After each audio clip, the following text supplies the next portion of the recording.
purpose. About 3 minutes later than we wanted to, our internet's a little bit like that. It dropped a little. It's coming right back. I don't know. We had to switch to a different network right at the last minute. So we think we're going to be okay. But anyway, we're starting 10 minutes later because some people need a little more time to go get their lunch. So we're starting 10 minutes later just so we can get more people on. So I hope it makes sense to you. Anyway, so good to have you with us today and all of us be together. And I hope everything's going great for you. It's going great for us. And it's been a challenging year for all churches, and we've had as a church our own separate challenges. But I want to just thank you for sticking with us through these challenges, and I think you're going to be glad you did. We got so many great things planned that are going to be in motion soon, and you're going to be glad that you stuck with us. I think with World Revival Church, it's going to be great, and we're so excited for all the things God is going to do. So I just appreciate you so much, and the victories that God has given us and the ones he's going to give us and the new plans. So let's just plan on having a great New Year's coming, going to be here before you know it, and holidays will be here before you know it. And we're going to be seeing a lot of great things in this next new year. Let's just plan on that. Well, today I want to talk to you about greatness. And first, I'm going to start talking about leadership. Kathy and I got off on the subject of leadership, and we started talking about we need leaders, all kinds of leaders. We need some leadership that's not being made fun of all the time. And I know our last president, people made fun of him, but basically they made fun of him because they didn't like him. It was a dislike, so they found things to make fun of, maybe the hair or whatever, because they didn't like him. But he got a lot of stuff done, whether you liked him or didn't like him, and people kind of avoid that. But still, he got a lot of stuff done. Now it's kind of the other way. People are making fun, and we didn't expect it. I don't think our current president expected it either. I think he expected to be popular. Just a good old Joe, and everybody. But now people are making fun of our president because they think he can't do his job, and they make fun of his age and how he walks. And yesterday, making fun of our vice president, that can't do the job. And, that's not what we want, And so, we're going to need some leadership coming up in the future. Maybe you or, we just need to start praying in good leadership. We need good military leadership because even our military leadership is being questioned and questioned and questioned, and what they did in Afghanistan and do they know what they're doing? They don't know what they're doing. Isn't that kind of all the time now that nobody knows what they're doing at the borders? They don't know what they're doing. And so, we were just talking about that, the importance of leadership. And then we reflected back to, which we do occasionally, Kathy and I, we weren't living then, of course, to the era of World War II and how these leaders came to the surface in times of crisis. And we're coming, I think, to times of crisis. So we need to pray in great, great leaders before the crisis, that God prepare leaders and leadership. And of course, in my area, in your area, we need leadership in the church. Get this. This is a great line. I just thought of it just a few minutes ago. We don't need lecturers. We need leaders, right? And right now, we got a lot of lecturers. They're lecturing us, telling us what we should do sometimes, but they haven't done it themselves. And a leader does it first. When I went around the world preaching revival, I wasn't telling them like a lot of people do today.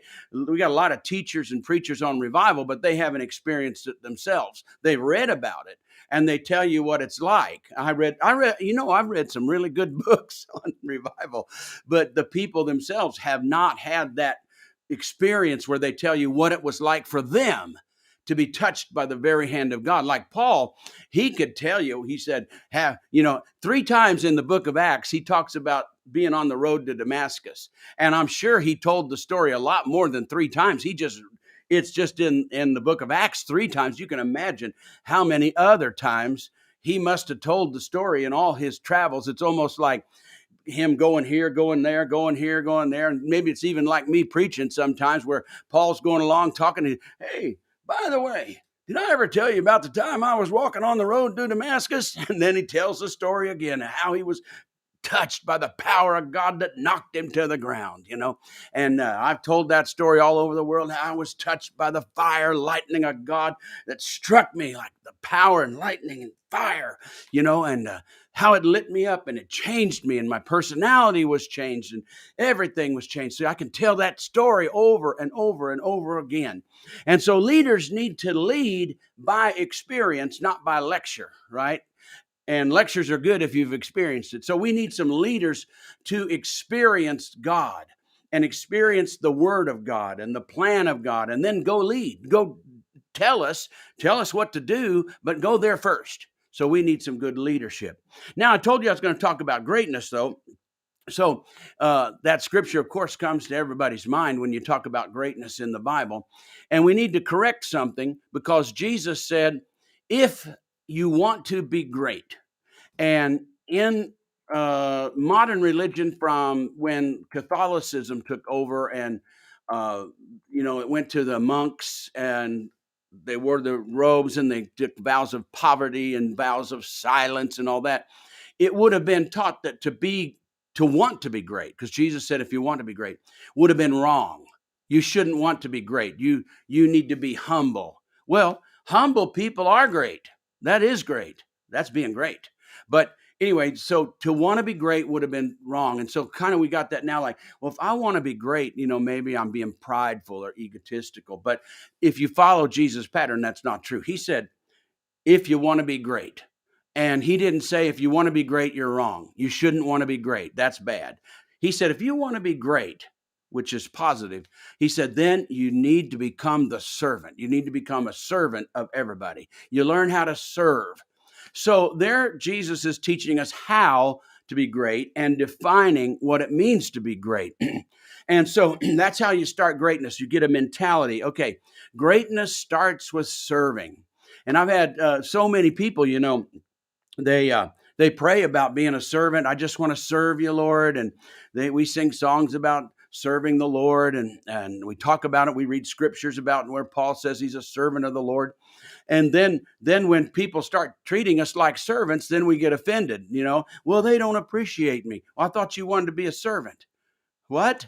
You know what Jesus taught on that? He said, listen, how do you treat a servant? He said, the servant goes out and works all day. He works all day in the field.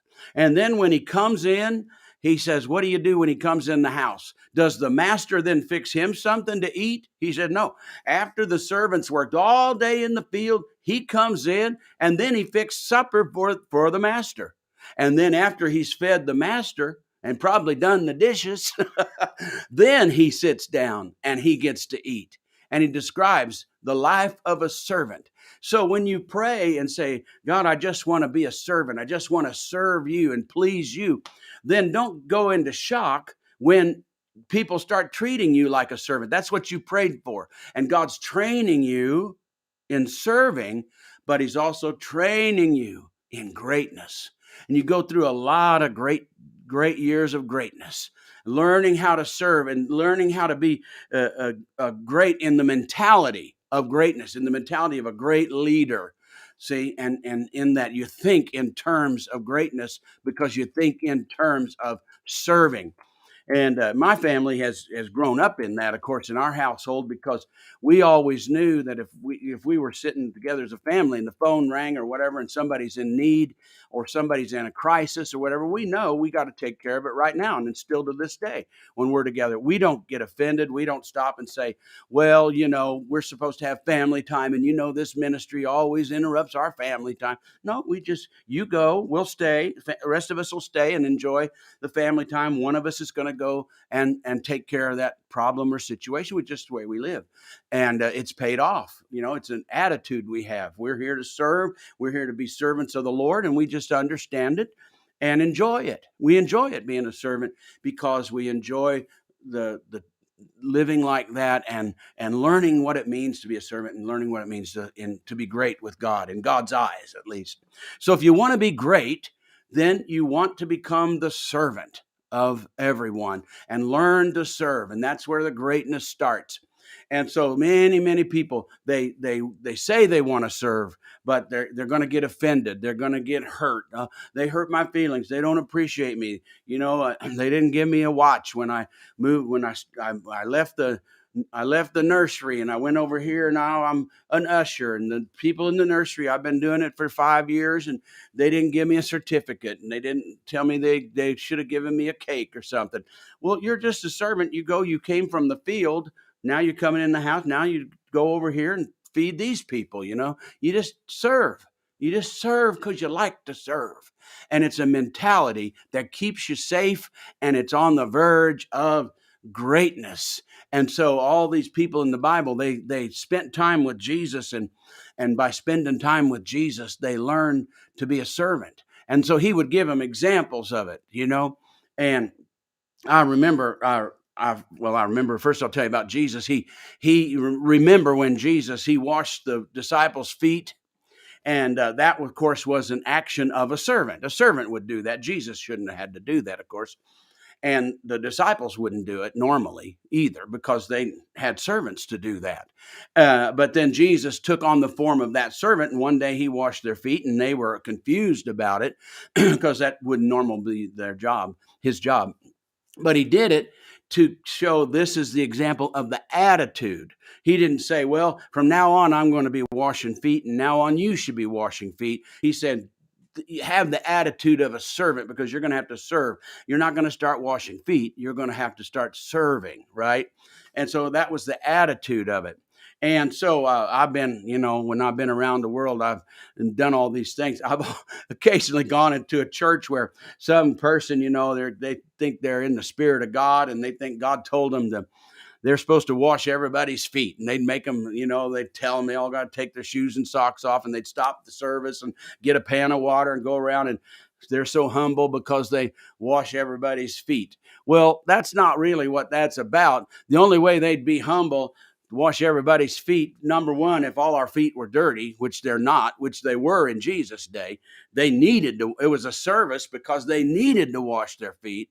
So to be really humble and be a servant, you need to find a need and fill it as a servant, and do it all the time. So I think the washing the feet once every 20 years to show you're humble doesn't work very well, does it? Because you need to do something every week or every month or whatever. And so, okay, they did it, and whatever it was. But really, if you want to be a servant, you find something you do all the time, all the time, and show you're a servant.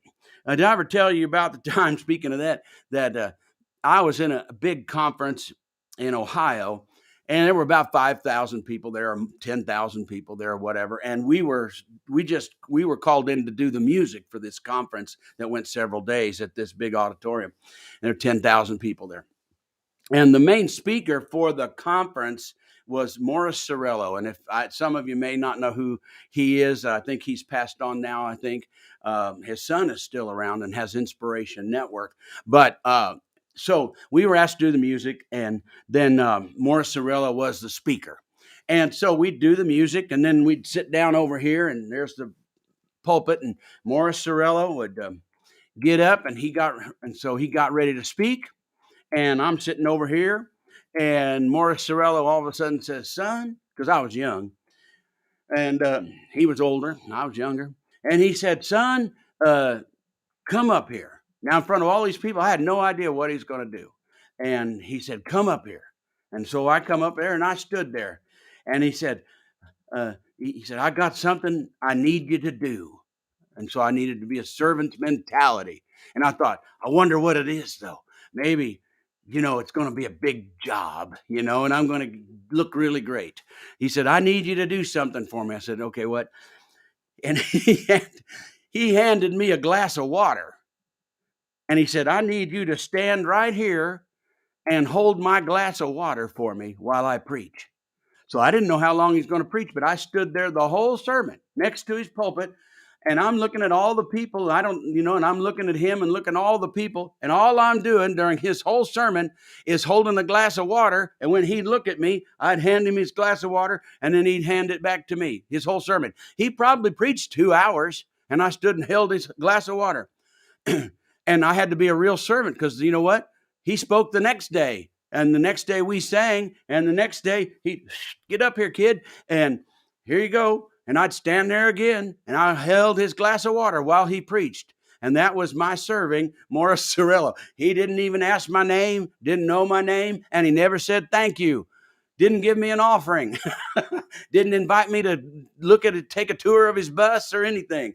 Or go to his headquarters. But that was how I served. And that's and I had many, many other experiences of how I learned to serve. And it was an exciting way to learn how to serve. So anyway, if you want to be great, you should. You should want to be great. Okay, you should want to be great. It's great to want to be great. If you want to be great, though, then you need to become the servant of everybody and look in ways to serve and get a servant's mentality. Otherwise, you'll get offended. And you got to have a servant's mentality for years and years and years, because otherwise, I've seen this happen. They start out as wonderful servants, and I've had a lot of people start out as wonderful servants in the church. And then 10 years later, they're still in the church, but they lose that mentality thing. I've been here 10 years. I've been tithing 10 years. I've been serving 10 years. And now I should be making some of the decisions around here. I don't need to be down there serving anymore. I should be making decisions and be a somebody. And I need to be up a little higher now. And, uh, and you know what? We still need servants. You never lose that. And if you lose that, I mean, if we need you to make decisions, you know, uh, we'll say come up higher, but if you start thinking that way, then when somebody doesn't ask you to make a decision or pull you to that position, what happens? You get offended, you get your feelings hurt, and you start thinking, no, they don't appreciate me. I've been here all these years, and it just becomes a mess, and you start thinking of yourself higher than you ought to think. And that's what the Bible says: don't think of yourself higher than you ought to think, but think of others better than yourself. And that's how a servant thinks. So the servant comes in after working all day, fix the master's dinner, and then he feeds himself. It just is a safe place to stay for years and years and years, because you just want to keep yourself safe in Jesus for your entire life. And you'll be great. And when you meet up with Jesus, he'll call you great. Come on in, you great servant. What a great servant you've been all your life. So, isn't that does that just inspire you to not get offended? Don't get your feelings hurt. Don't expect to watch your certificate. Just get in there and serve and serve and serve. And you'll be so glad you did when the end of this road comes, into this journey, and we get to wear a crown, and then we'll cast our crowns at his feet, right? And just say, it was so great serving you all these years. Well, thanks for joining me today. We'll do it again next week. Until